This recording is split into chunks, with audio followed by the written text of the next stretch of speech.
मित्रों नमस्कार, मैं आचार्य गोपाल दत्त उप्रेती। मेरे यूट्यूब चैनल में आपका हार्दिक स्वागत है, अभिनंदन है। मित्रों आज बात करते हैं वट सावित्री व्रत की। कई लोग जो है वट सावित्री का व्रत पूर्णिमा के दिन करते हैं, ज्येष्ठ शुक्ल पक्ष की पूर्णिमा के दिन, और कई जगहों में जो है ज्येष्ठ कृष्ण पक्ष की अमावस के दिन जो है यह व्रत किया जाता है। उत्तराखंड इत्यादि में जो है यह व्रत ज्येष्ठ कृष्ण पक्ष के जो अमावस्या होती है उस दिन किया जाता है। तो जो ज्येष्ठ कृष्ण पक्ष की अमावस्या के दिन ये व्रत करते हैं, वट अमावस का व्रत, उन लोगों के लिए 26 तारीख को 26 मई 2025 को वट सावित्री अमावस्या का व्रत होगा।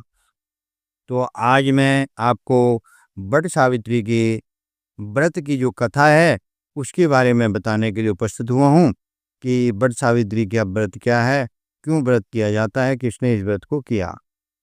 तो शुरू करते हैं वट सावित्री व्रत की कथा। और किसी की अगर इच्छा हो कि पूजन के बारे में बताऊं, कि पूजा मंत्रों के द्वारा पूजा भी करा दूं, तो आप कमेंट्स बॉक्स में जा कर के आप बताएं मुझे कि मैं पूजन की विधि भी आपको जो है पूजा करा दूं। तो आप मुझे कमेंट्स में बताना, अन्यथा मैं आपको जो है वट सावित्री की जो कथा है उसके बारे में आप कथा सुने और पूजन करें। तो शुरू करते हैं कथा। और जो मेरे चैनल में नए हों तो लाइक करें, सब्सक्राइब करें और चैनल को आप सपोर्ट करें। अपने जो मित्र हैं, जो माताएं हैं, जो बहनें हैं, अपने सहेलियों तक का वट सावित्री के व्रत की कथा शेयर करें। और ब्राह्मण के मुख से सुनी हुई कथा का अपने आप में पुण्य होता है। और दक्षिणा स्वरूप में जो है चैनल को सब्सक्राइब और लाइक करें, शेयर करें, कमेंट्स करें। अगर पूजा के बारे में पूजा आप चाहते हैं कि पूजा भी मैं करा दूं, तो आप मैं कमेंट्स में बताएं, तो मैं पूजा भी आपको करा करके वीडियो भेज दूंगा, तो आप उस दिन उसी विधि से पूजा कर लें। तो शुरू करते हैं कथा के बारे में। नारायणं नमस्कृत्य नरं चैव नरोत्तमं देवीं सरस्वतीं व्यासं ततो जयमुदीरये। बोलो पार्वती मैया की जय, बोलो सावित्री मैया की जय, बोलो लक्ष्मी मैया की जय। तो शुरू करते हैं कथा के बारे में। देवी पार्वती भगवान शंकर से कहते हैं कि देवताओं को भी जगत में पति शंकर भगवान जो पार्वती जी के पति हैं, प्रभास क्षेत्र में स्थित बता रहे हैं अपने पार्वती प्रिया को कि प्रभास क्षेत्र जो है उसमें जो स्थित ब्रह्मा जी की प्रिया जो सावित्री देवी, उनका चरित्र आप मुझसे कहें और मैं सुनना चाहती हूँ, जिससे उसके व्रत का महात्म्य हो और उसके संबंध में जो इतिहास हो। जो स्त्रियां पतिव्रत को देने वाले, सौभाग्य को उदय करने वाले इस व्रत को सुनती हैं, करती हैं, किस प्रकार किया जाए। तब भगवान शंकर कहते हैं कि प्रभास क्षेत्र में जो स्थित जो सावित्री का जो असाधारण चरित्र है, वो असाधारण चरित्र में तुमसे कहता हूँ कि माहेश्वरी, सावित्री का जो स्थल नामक जो स्थान है, राजकन्या सावित्री ने जिस प्रकार उस उत्तम वट सावित्री का पालन किया, और उसके बारे में मैं तुमसे बताता हूँ। मद्र देश जो आज का मद्रास है, वहाँ एक जो है धर्मात्मा, सभी प्राणियों का हित करने में तत्पर रहने वाला एक राजा राज्य करता था। और वहाँ रहने वाले जो भी प्रजा थी वो बड़े प्रसन्न रहती थी। राजा धर्मशील थे लेकिन संतान रहित थे। राजा सत्यवादी थे, इंद्रियों को वश में रखने वाले थे। एक समय राजा जो है प्रभास क्षेत्र की यात्रा में निकले, तो वहाँ उन्होंने विधिपूर्वक जो है प्रभास क्षेत्र में अपनी धर्मपत्नी के साथ में दोनों राजा रानी ने सावित्री का व्रत किया। और सभी प्रकार की कामनाओं को पूर्ण करने वाला यह व्रत था। और भूर्भुवः स्वः, भूलोक, भूलोक और स्वर लोग, इन मंत्रों से साक्षात मूर्ति बना करके ब्रह्मा जी की प्रिया जो सावित्री देवी है, उनको उनका पूजन किया। और सावित्री देवी देवी जो है उस पर राजा पर प्रसन्न हुई, और कमंडल को धारण करने वाली वह सावित्री देवी ने दर्शन दिए, बाद में पुनः अदृश्य हो गई। बहुत दिनों के बाद में उसी राजा के यहाँ सावित्री कन्या रूप में प्रकट हुई। सावित्री की प्रसन्नता जान करके ब्राह्मणों के द्वारा, क्योंकि राजा ने सावित्री की पूजा करी थी, तो ब्राह्मण जब उनके घर में कन्या हुई तो ब्राह्मणों को बुला करके नामकरण संस्कार किया, तो उसमें जो है उनका नाम सावित्री ही उन्होंने रखा। वो राजकन्या जो है साक्षात शरीर धारण करे लक्ष्मी के समान सुशोभित, लक्ष्मी के समान रूप वाली, धीरे धीरे सुकुमार अंगों वाली वो यौवन अवस्था को प्राप्त हुई, जिसके जो भगवान की कृपा से वो जो मानो समझो ऐसे लगती थी जैसे कोई स्वर्ण की प्रतिमा रख दी गई हो। कमल के समान विशाल नेत्र वाली, अग्नि के समान प्रज्वलित जो है तपती हुई सावित्री महर्षि भृगु के द्वारा कहे हुए सावित्री के जो व्रत को करने लगे।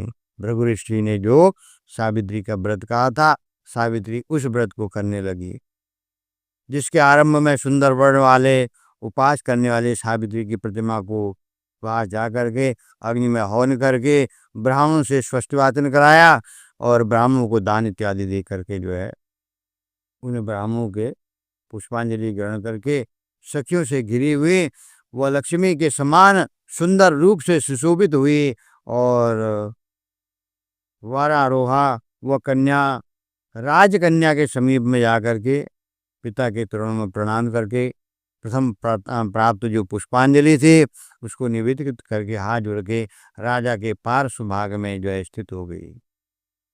उसे युवावस्था को प्राप्त जान करके राजा के मन में विचार आया कि अब हमारी कन्या विवाह की योग्य हो चुकी है, और मंत्रियों की जो है सलाह से जो है अपने वर खोजने के लिए बोला। लेकिन राजा मन में विचार करता है कि मेरी इस कन्या के तेज को देख करके कोई भी राजघराने का आदमी नहीं आता है कि आप अपनी कन्या मुझे दे दो। अब राजा ने कहा कि एक पुत्री, तुम्हारे तेज को देख करके कोई भी राजा नहीं कहता कि आप अपनी कन्या को मुझे दे दो, क्योंकि अगर कन्या शास्त्रों में पहले समय में जो होता था कि अगर रजोधर्म अगर पिता के घर में हो जाए तो वो जो है पाप माना जाता था, इसलिए रजोधर्म होने से पहले ही कन्या का विवाह हो जाता था। ये तो पिता को शास्त्रों में बता गया है, कन्या का अगर रजोधर्म पिता के घर में हो गया तो उसको ब्रह्म हत्या का पाप लगता है। लेकिन समय की स्थिति बदलती गई है, समय की स्थिति बदल रही है, तो अब उन्होंने जो है राजा ने कहा कि पुत्री, मैं तुमको भेज रहा हूं, तुम स्वयं जाकर के अपने लिए अपने हिसाब से कोई वर खोजो। उस समय में स्वयंवर प्रथा भी होती थी, तो स्वयंवर में तो अपने मन से ही जो पसंद आ गया उसी को वर्ण कर लिया। तो कुछ राजमंत्रियों के साथ में जो है अपनी पुत्री को भेज दिया। पुत्री जो है वन शहर इत्यादि घूम घूम करके जो है तपोवनों में चली गई, और वहाँ जा कर के माननीय वृद्धजनों को, युवा जितने भी तपस्वी थे, सन्यासी थे, सबको प्रणाम किया, और आश्रम से पुनः आकर के मंत्रियों के साथ में साथ जो है सावित्री देवी अपने घर आ गए। घर आकर के उन्होंने देखा कि उनके पिता जो है भगवान नारद जी के साथ में बैठे हुए हैं, और प्रणाम करके मुस्कुराती हुई जिस कार्य के लिए बन गई थी वो सारी कथा पिता को सुना दी, और कहने लगी, सावित्री बोली कि पिताजी, मैं जिस कार्य के लिए गई थी तो वहीं पर नारद जी भी बैठे हुए थे, तो उन्होंने बताया कि सल्व देश के जो धर्मात्मा द्युमत्सेन जो थे, द्युमत्सेन नाम के जो विख्यात क्षत्रिय राजा हैं, वो देववश अंधे हो गए हैं, और उस समय उनका एक छोटा सा बालक था, माँ भी थी, ऐसे समय में अवसर पा करके उनका जो बुरी जो जो बैरी था, बुरा समय जान करके रुक्मी नाम का जो सामंत राजा था, उनका राज्य छीन लिया। और ये दोनों जो है अपने पुत्र को लेकर के, जो राजा दिवुतसेन थे, छोटे बच्चे को लेकर के अपने स्त्री के साथ में जंगल की ओर चल दिए। उनका वो पुत्र वन में ही बड़ा होकर के परम धार्मिक और सत्य बोलने वाला हो गया। तो वह अपने अनुरूप पति को समझ करके मन में मैंने उसका वर्ण कर लिया। यह सुनकर के नारद जी ने कहा कि सावित्री, यह बड़ा कष्टप्रद कार्य कर डाला आपने। बाल बुद्धि होने से केवल आपने गुणवान समझ करके उसको जो है वर्ण कर लिया। उसका पिता सत्य बोलता है, माता सत्य बोलती है, और वह स्वयं भी सत्य बोलता है, इसलिए उसका नाम मुनियों ने सत्यवान रखा है। उसको नित्य घोड़े अच्छे लगते हैं, वो मिट्टी के घोड़े बना करके जो है खेलता रहता है। चित्रकला में भी जो है, चित्र में भी वो घोड़े ही बनाता है। इससे उसका जो है चित्राश्व भी उसका नाम रख भी कहते हैं।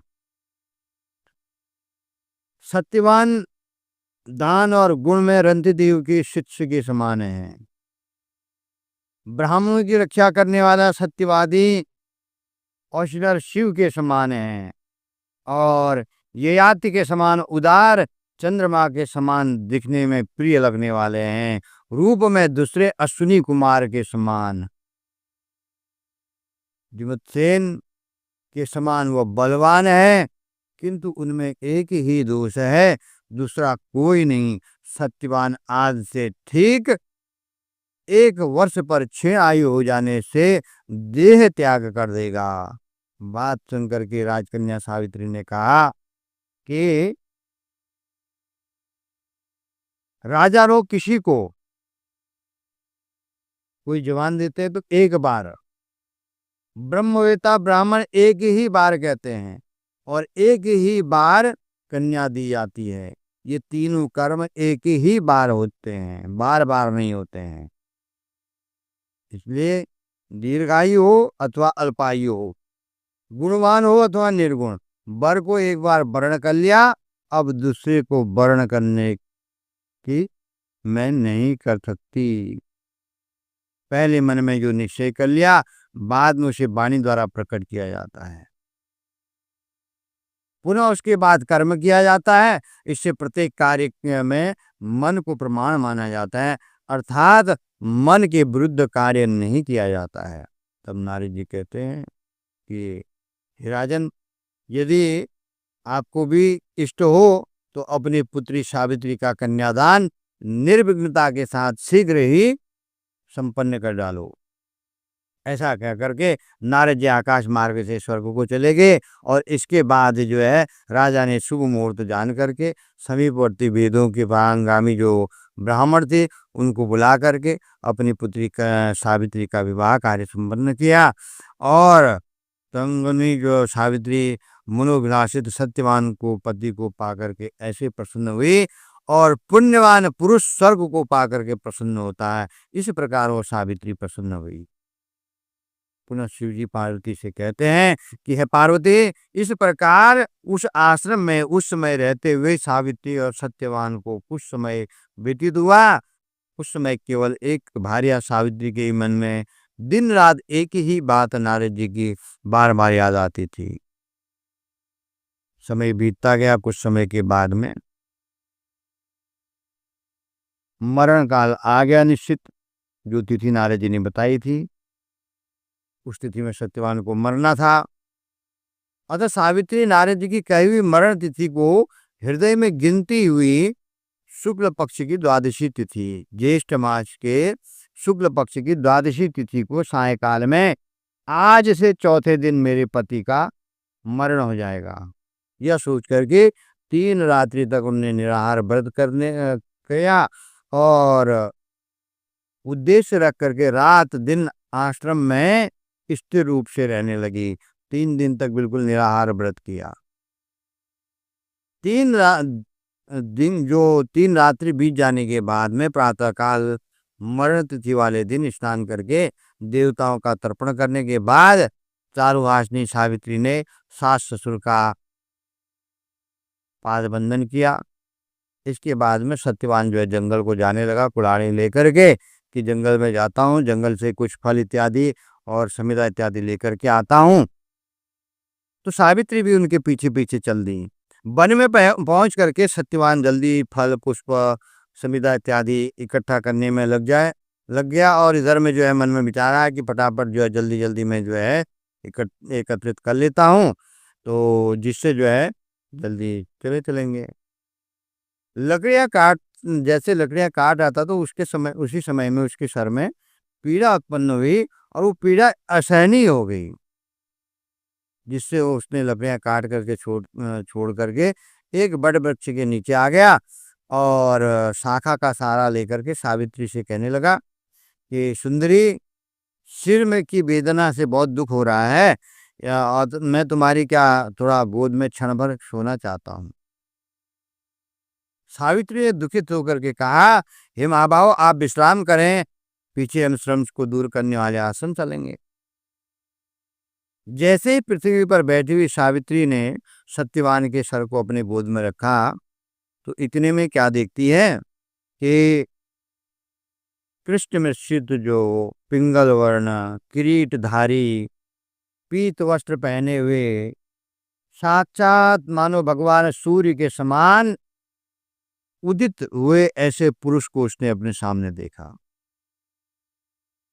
देख करके सावित्री ने प्रणाम करके मधुर वचनों में उससे कहने लगी, कस्तुम देवो अथवा दैत्यो यो माम, तुम कौन हो? देव हो, दानव हो?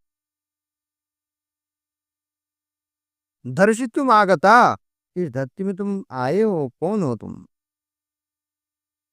जो तुम धर्मच्युत करने के लिए मुझे आए हो, मैं धर्म से च्युत होने वाली नहीं। कोई मुझे इसमें किसी में इतना सामर्थ्य नहीं है कि कोई मुझे अपने धर्म से च्युत कर दे। मैं धधकती आग के समान ज्वाला हूँ।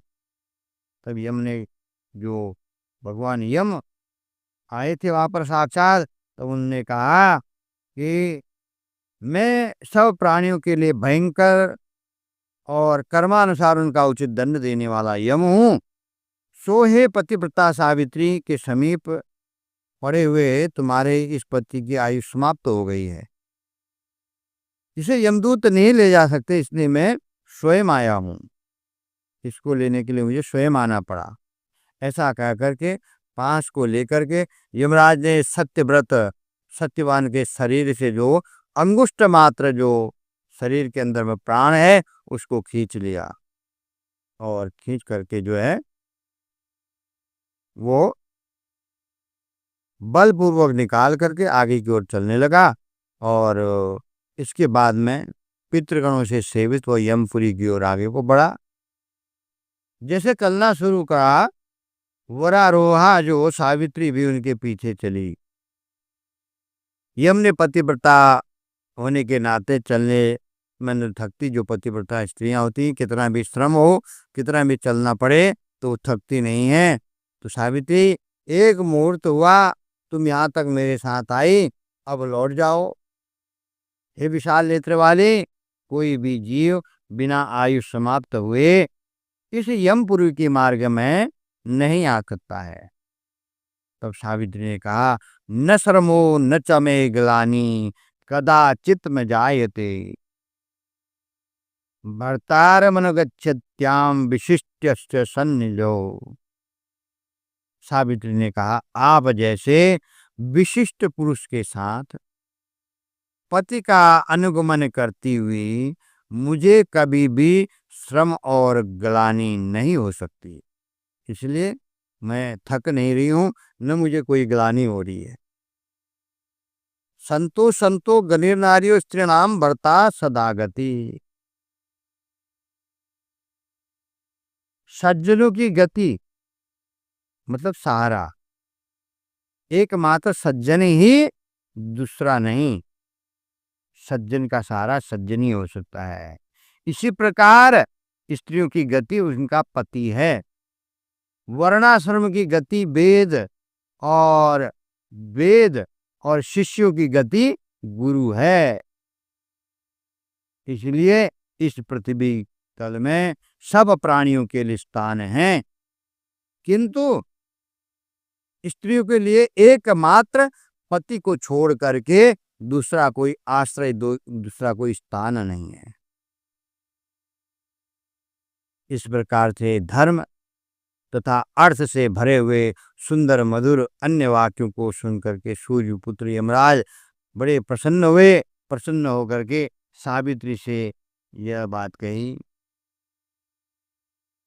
तुष्टो अस्मिन् तौ भद्रांतरे वरम वर भामिनी। यमराज ने कहा, हे भामिनी, मैं तुमसे प्रसन्न हूं, तुम्हारा कल्याण हो, तुम मुझसे वर मांगो।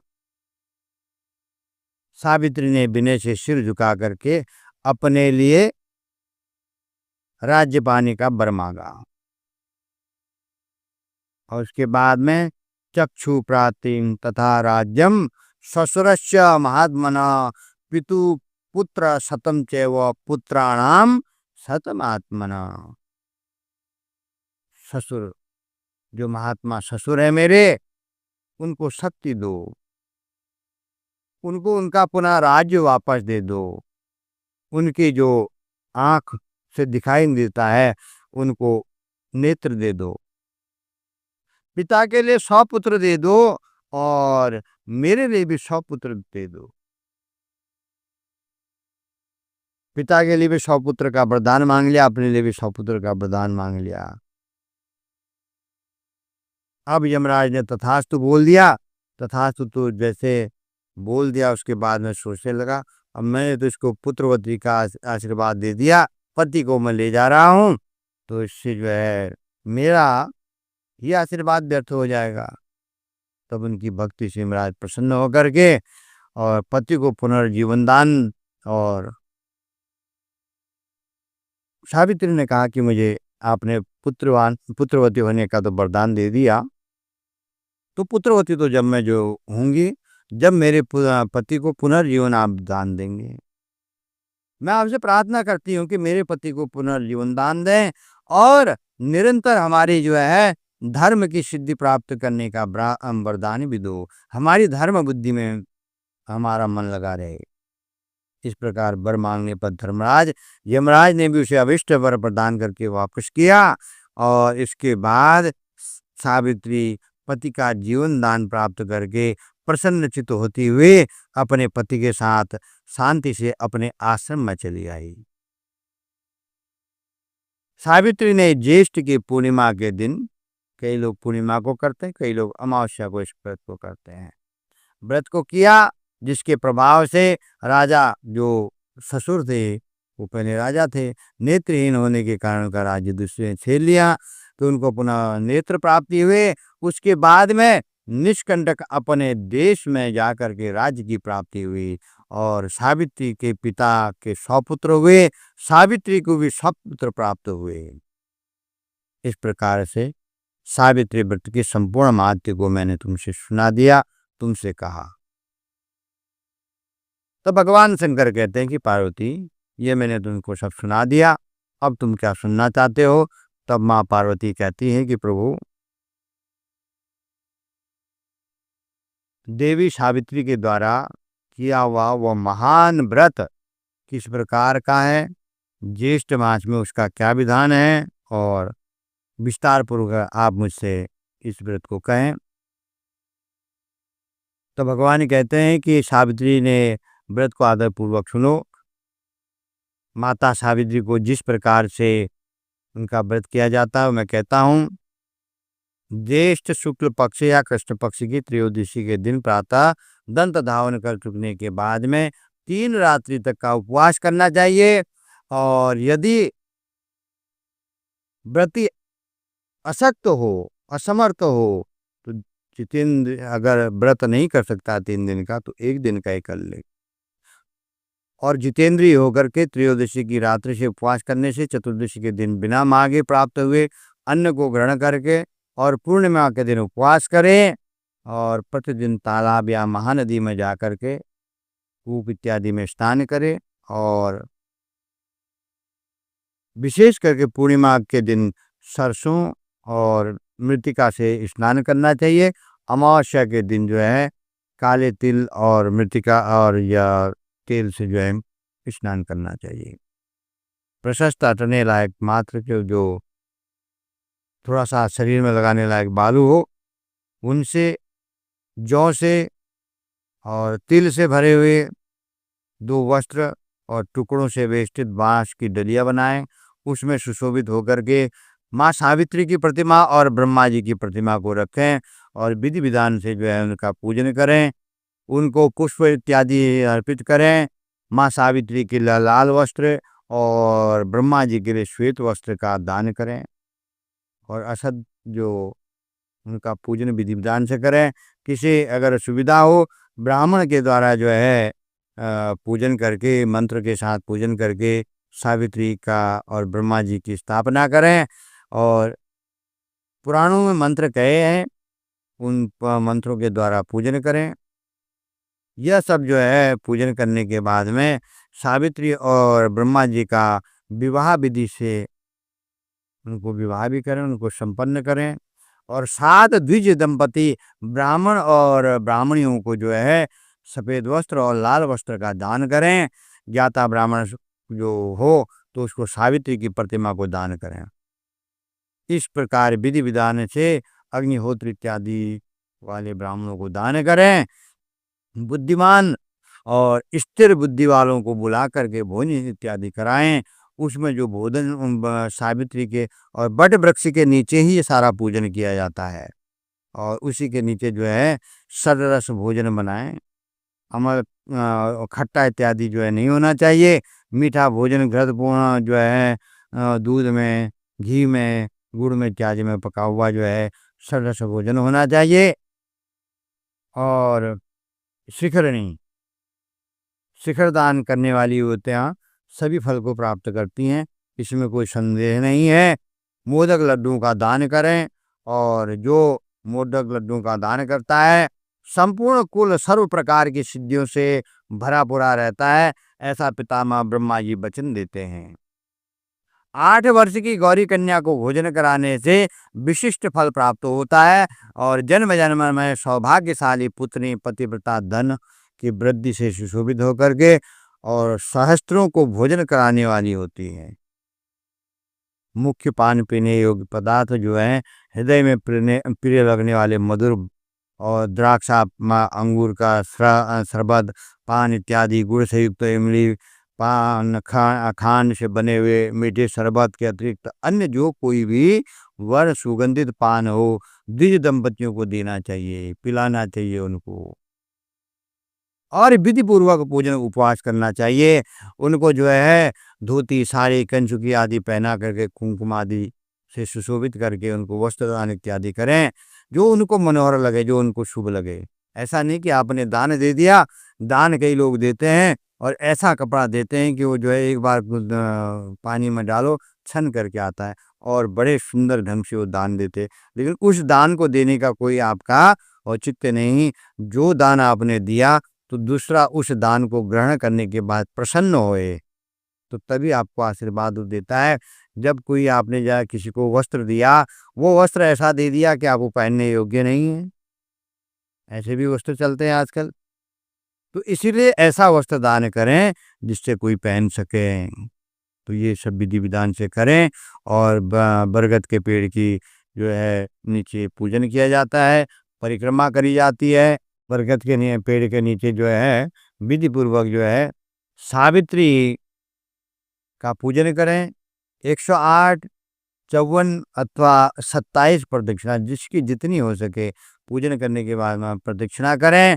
उनके द्वारा अज्ञान पूर्वक किए हुए अगम्या स्त्री के साथ में जो किसी ने गमन किया हो तो वह जो है सब पापों से छूट करके स्वर्गलोक को प्राप्त होते हैं। जो उक्त सावित्री के स्थल बट वृक्ष के नीचे जाकर के संध्या बंदन किया करते हैं, अपनी पत्नी के हाथ में से किए हुए जो जल कूप से तड़ाक से लाए हुए कूप के जल से जो है उस बट वृक्ष के नीचे संध्या बंदन करते हैं, तो उनको जो है उस संध्या बंदन का 12 बरस के संध्या बंदन का पुण्य फल प्राप्त होता है।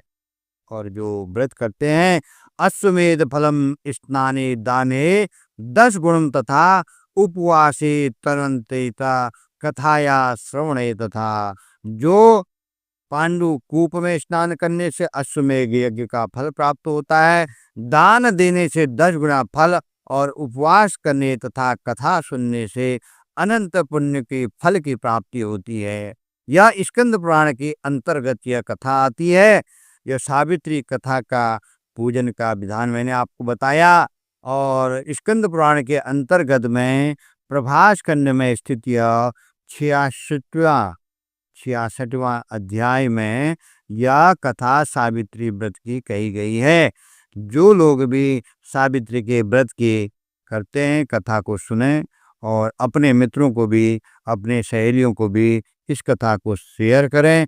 जो अपने घर बैठे जी अपने बट सावित्री कथा को जो पूर्णिमा के दिन करते हैं, पूर्णिमा के दिन सुने, और जो अमावस्या के दिन सुनते हैं, वो 26 तारीख को अमावस्या का दिन बट सावित्री का व्रत पड़ेगा। उस दिन आप व्रत करें, कथा श्रवण करें। सबको बहुत बहुत शुभकामनाएं, बहुत बहुत मुबारकबाद।